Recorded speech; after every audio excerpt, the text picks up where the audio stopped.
everyone, it's Tanya from Royal City Nursery. It's still bulb season. We love this season. We're going to talk through some daffodils or narcissus, and that's one of the wild questions we get. What the heck's a daffodil? What's the heck's a narcissus? Well, believe it or not, it's actually the same plant. Narcissus is the Latin name for daffodil. I know, I don't make this stuff up. But let's take a look at some of the different varieties. So we've got the very, very traditional ones, and that's the King Alfreds. So King Alfreds are those big, beautiful yellow ones we see in mid-spring. There's also some peach, and that's kind of wild. So this is cum laude, and that is a peach daffodil. You get some beautiful white ones like ice follies. You also get my personal favorite, which is Tanya.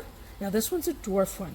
So when we think about daffodils, you basically have two different sizes. You get the big ones that do, say, 12 to 15 inches, and then you get the little dwarf ones that, like Tanya or like tete-a-tete. And any one of these, they do anywhere in that 6 to 10 inch range. So a little bit smaller. The heads are a little bit smaller, but when you're dealing with the dwarf daffodils, you also get a group.